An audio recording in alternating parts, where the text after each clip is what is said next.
Need your daily fix on mixed martial arts? We're going to kind of recap Bellator 155. From UFC 198. Who's who? Kind of a controversial decision. And who's not? I couldn't figure out why, and then it hit me. Well, don't you fret, because Golden State Media Concepts got you covered. Get your daily dose of MMA podcast. Everything from the UFC, Bellator Fighting Championships, Extreme Cage Fighting, Invicta Fighting Championships, and so much more. Join us as we talk about some of the biggest names in mixed martial arts. We've got you covered here on Golden State Media Concepts MMA Podcast.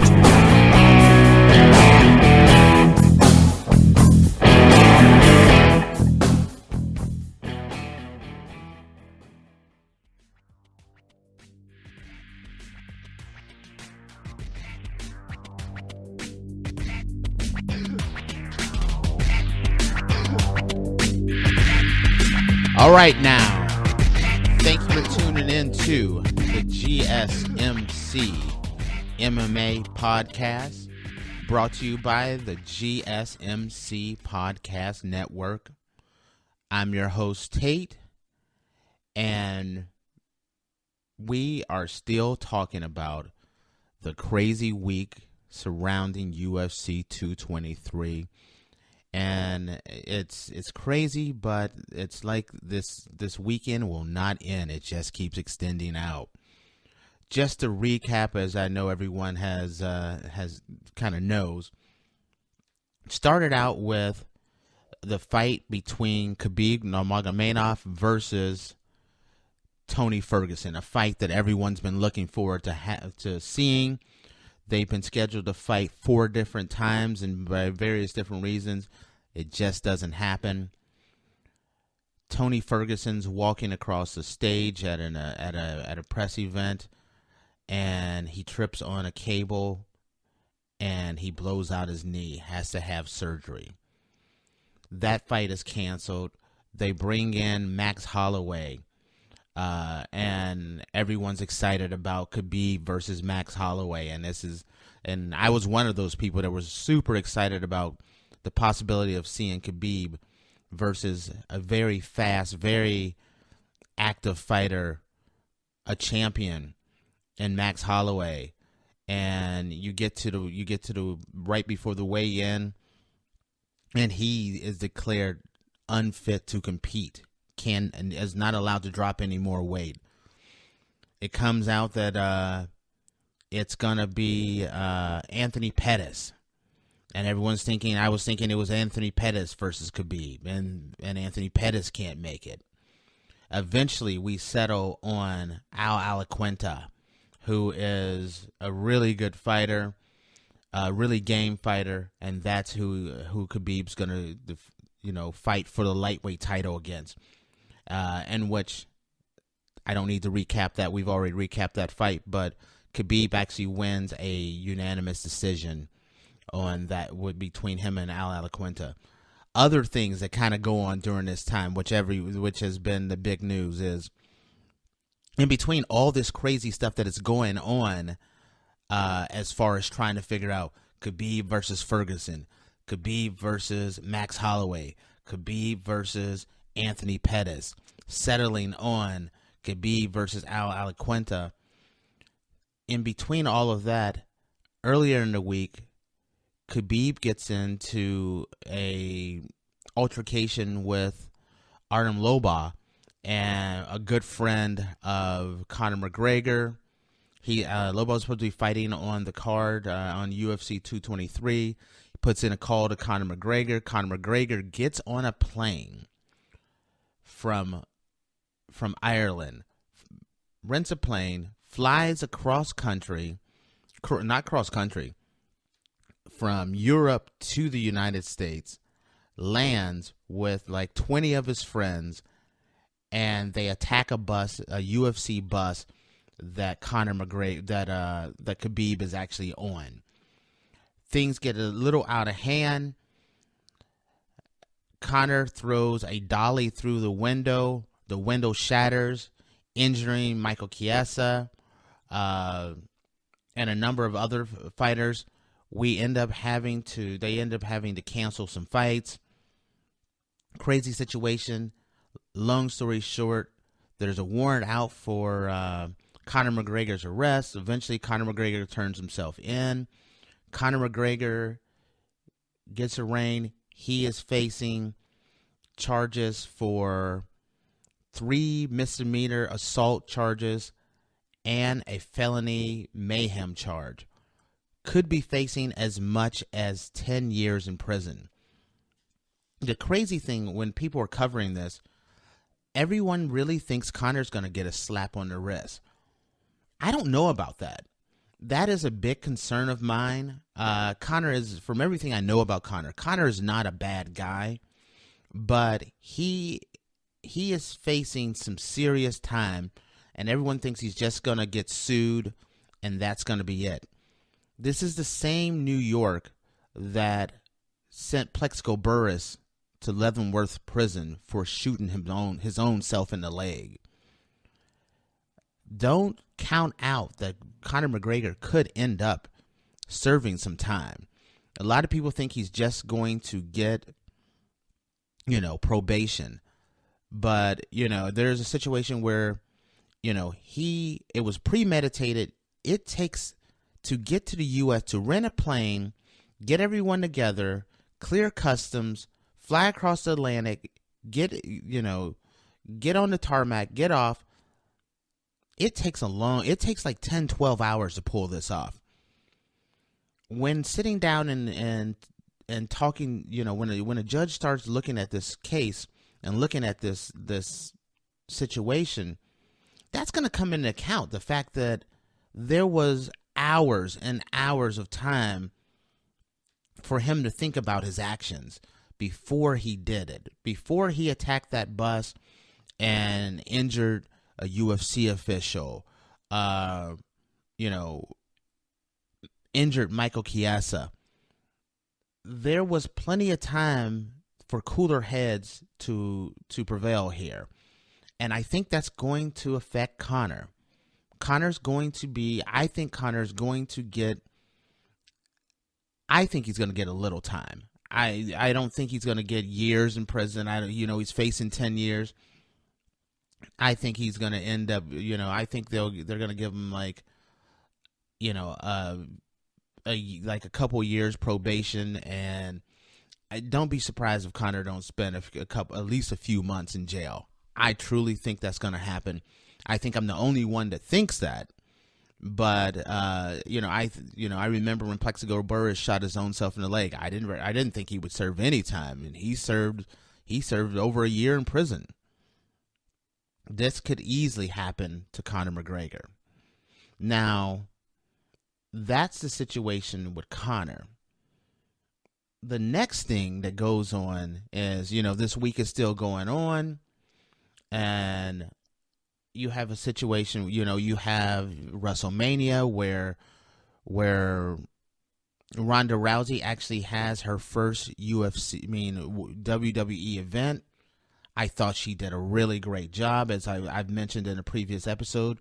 Brock Lesnar looked amazing, and everyone's thinking, finally, the craziest week in combat sports is over. UFC 223 is behind us. Everything is fine. Then there's the whole situation. All of a sudden, what pops up is, during the fight between Khabib and Atltanta, a lot of people were expecting Khabib to just run through Al. And I wasn't. Al is a very heavy-handed, tough fighter. And Khabib is literally taking that fight on one day's notice. Everyone just says Al is fighting Khabib in one day notice. But it's also one day notice for Khabib. Khabib fought the first 2 rounds, he fought a very aggressive fight where he used a lot of his ground and pound, and I didn't think, it was a point where I didn't think Al could make it out of there. But Khabib, I personally thought, did the smart thing in the 3rd round. He started standing up, and he started using his boxing. At the pace that Khabib was going, Khabib was smart to make that change to more of a boxing approach, because he just didn't want to burn himself out. just by spending so much energy trying to get Al down, ground and pounding. It not only does it take a lot out of Atltanta, but it also takes a lot out of Khabib. Khabib, this is his first time going in a 5-round fight. So I thought it was really smart to go to more of a stand-up style. And there was a lot of criticism by the announce team. Joe Rogan was talking about how there was holes in Khabib's game that has been exposed by Atltanta. And Khabib's coach and trainer, Javier Mendez, took offense to that and did not agree with Joe Rogan, thought Joe Rogan was out of line, but some of the comments that he made, I don't disagree with Joe or anything. I think that was Joe's point of view, but they were talking about how Mendez was just talking about how Khabib is always improving and always advancing his game. And so one of the things that he was doing was, one, he was working on, can he, how is it going to feel to go the distance and go 5 rounds? Because he is now the champ, and he has to get used to working 5 rounds. So I thought it was super smart that he did go the distance, and a much less dangerous fighter than a Conor McGregor or a Tony Ferguson or even a Kevin Lee. So he was able to test if he could go the distance. He was able to test his boxing game out and show his jab and show fighting as a southpaw. He was actually throwing kicks. He was actually able to, I hate to call Atltanta more of a sparring partner, but Khabib was able to test a lot of his skills in real time in a situation where against a top flight fighter where he wasn't as much danger as he would be in if he was testing himself against a Conor McGregor or a Tony Ferguson.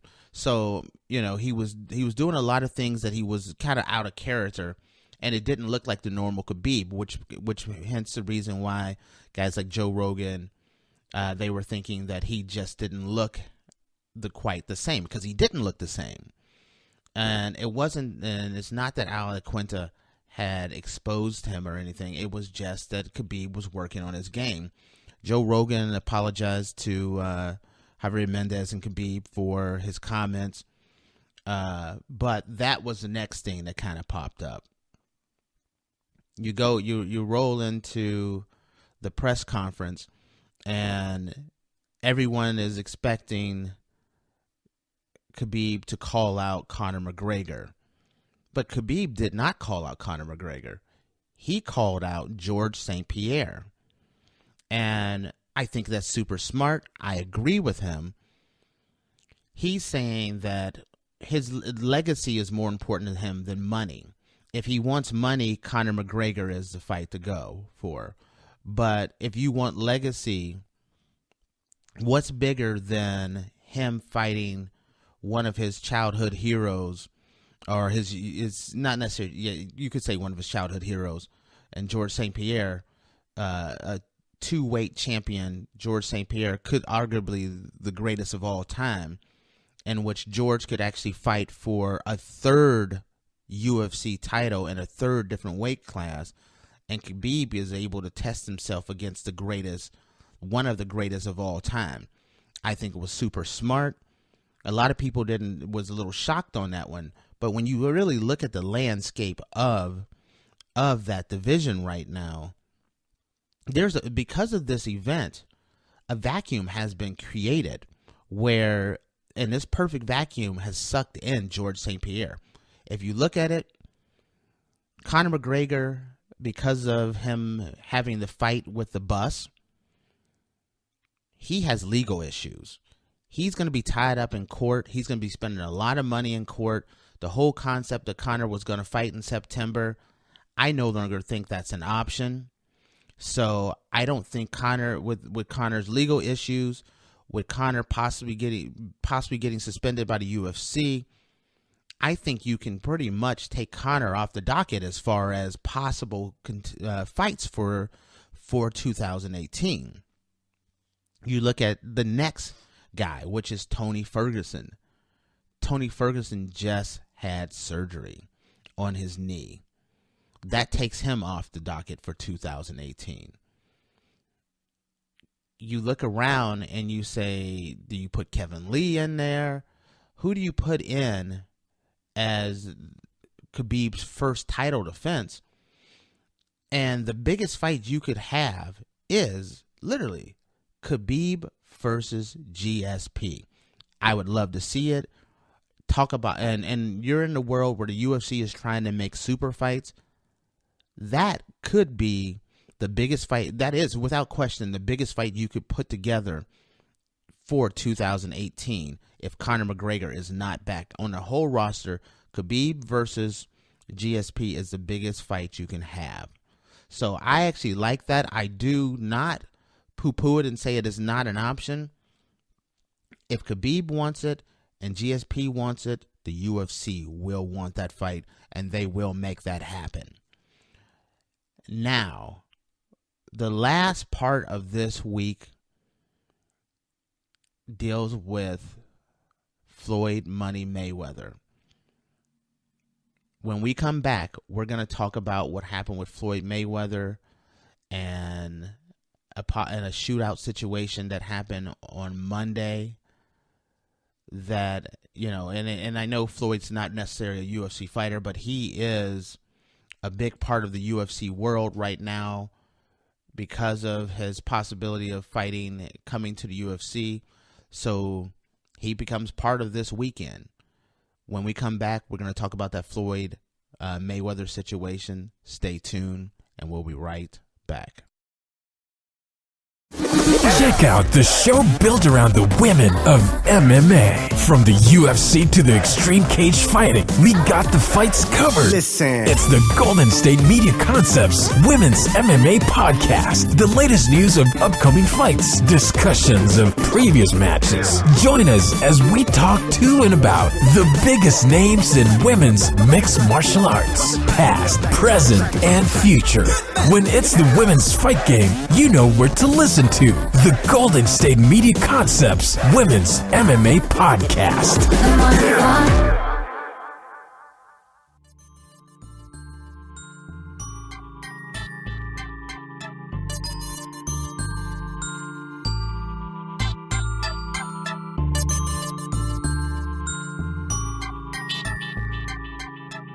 All right, we're back, and we just got done talking about the crazy week that was the weekend of UFC 223, all the crazy stuff that happened with Khabib and Tony Ferguson, Conor McGregor, all the different fights that was scheduled to fight Khabib that didn't happen, and all the things that happened. And now, to close out this week, we even talked about a little bit of WrestleMania and how Ronda Rousey looked. I thought she looked amazing. So did Brock Lesnar. And also, one of the things is about, one of the things I forgot to talk about is the fact that Brock Lesnar looked amazing. But one of the things at WrestleMania that I was most shocked about was the fact that he kept the title. And I didn't understand, because I'm looking at things and I'm like, Brock Lesnar is supposed to be going back to the UFC. And so I was totally expecting him to drop the title during WrestleMania, and it didn't happen. Well, turns out there's a little surprise. Brock Lesnar signed on Monday to stay in the WWE. So as far as I know, unless the WWE is willing to rent him out to the UFC, Brock Lesnar coming to the UFC is now a null and void. Brock Lesnar is going to stay in the WWE. So that was one thing that was a big shocker on Monday. The other big shocker on Monday is that Floyd Mayweather was in Atlanta I guess he was there promoting a fight card, because he does Floyd Promotions, and he had a big triple header boxing match and things like that. And Floyd and his entourage, Team Maywather or Team Money, they're coming back from a club at 3:00 in the morning, And one of the things, and one of the things when you know about Floyd is Floyd carries a large entourage, a lot of money, a lot of jewels, and they're driving down the street and on their way back to the hotel, and a car pulls up beside them and starts shooting at the caravan of 3 cars with Floyd Mayweather. They start shooting at the car. One of Floyd's bodyguards gets hit. He gets shot in the leg. Apparently there was another car that came in and was following them. Floyd and the rest of the guys had to get away. Eventually they ended up losing the car that was shooting at them and the other car. They were able to get the bodyguard to the hospital where he received treatment, and the police are now investigating the shooting. And Floyd was in no danger. Floyd was in the car in the front. They ended up attacking the car in the middle. And so, which makes it even more of a crazy week. I'm surprised. I don't condone what has happened with someone attacking Floyd and his group, but it's one of those things where you have to be careful when you're traveling with that many people, and you're known to carry so much money. When you have the persona of being Team Money, and you carry money and jewels and cash, you are going to be a target. Doesn't make it right, but you are going to be a target, and things like that will happen. Hence the reason why Floyd carries around such a large entourage. If you're going to carry that kind of cash, you got to carry a big entourage. Thank goodness that this was an unsuccessful attempt at getting to Floyd. And with the police right now, they don't really know. It's kind of, there's no really word out if they were trying, if it was like a situation where they were trying to shoot that bodyguard, if there was some type of controversial, some type of issue between the bodyguard or the people in that car, or if they were trying to rob Floyd. That part we do not know. But we do know that this weekend, on Monday, that Floyd and his group was attacked. And it looks like everyone's going to walk out of there except for one bodyguard who got shot in the leg, and it doesn't seem like it's going to be life-threatening. So we're wishing him a speedy recovery. But you just have to be careful on where you go when you're carrying that kind of cash. Because it's one of those things that could be a dangerous situation. Now, speaking of Floyd and speaking of Conor, one of the going back to this past crazy weekend, and a lot of people think that this Conor McGregor attacking the bus, the UFC bus, really ends the talk of Floyd versus Conor McGregor. And I say no. I think this actually boosts. This is the publicity that will really make this fight even more of an attractive situation.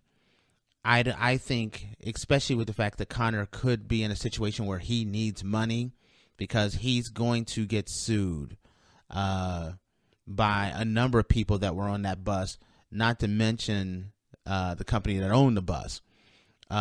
He has a lot of legal fees. He's going to spend a big chunk of that money defending himself in lawsuits and legal issues.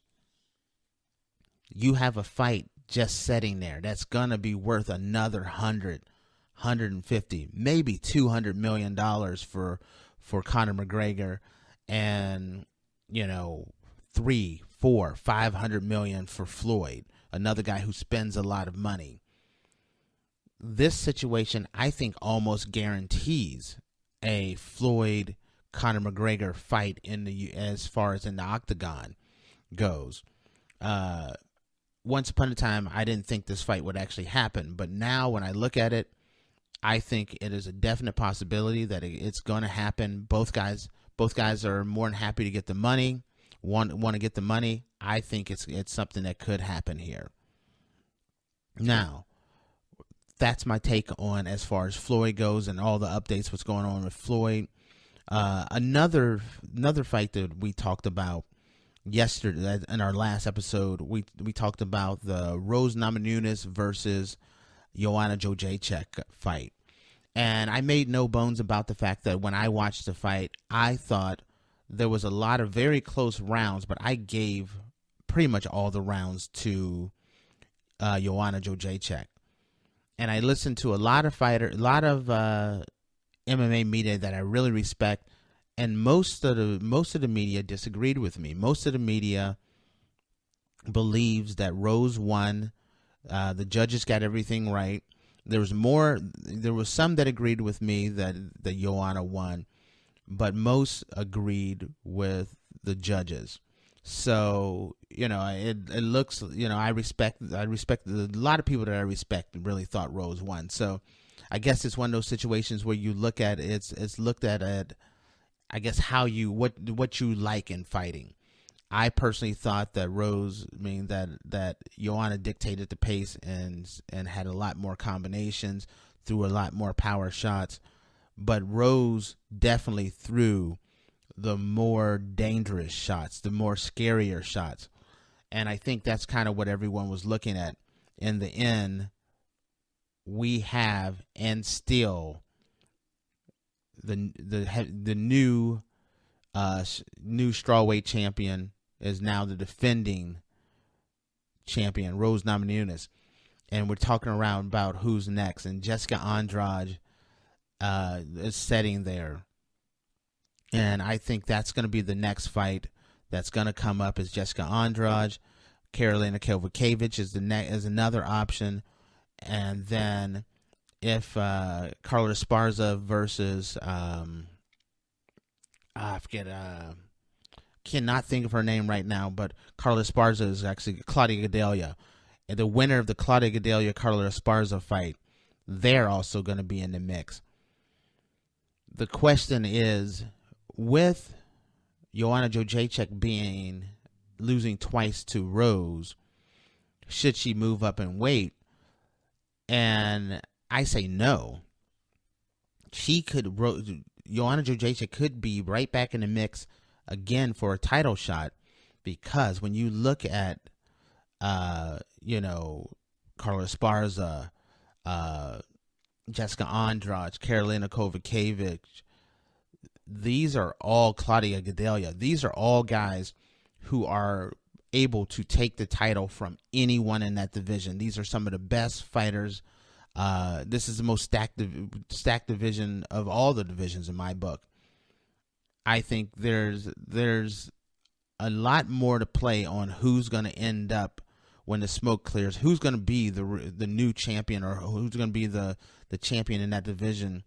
Because Rose is going to have to run a gauntlet, the same gauntlet that Joanna ran, where she beat Claudia Gadelha twice. She beat Jessica Andrade. She beat Karolina Kowalkiewicz. And she beat Carla Esparza. Now Rose is going to have to run that same gauntlet. And if Rose slips up, Joanna is right back in this mix.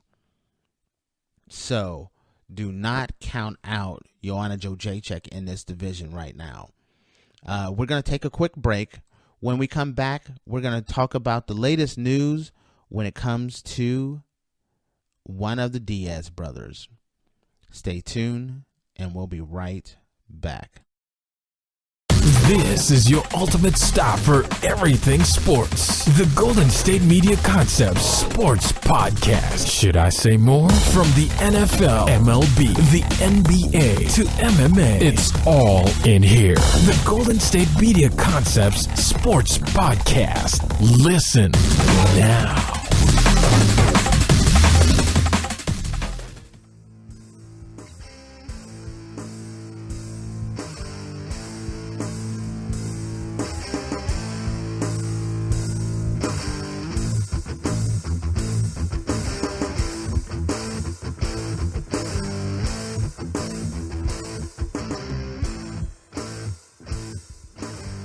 All right, and we're back, and a bit of news came out on Monday. There was a lot of things broke on Monday, from Brock Lesnar still staying in the WWE, the Floyd Mayweather situation, but another bit of news came out on Monday that kind of surprised me as well, and it dealt with the former Strikeforce welterweight champion, Pride of Stockton, California, Nick Diaz, not Nate Diaz, Nick Diaz.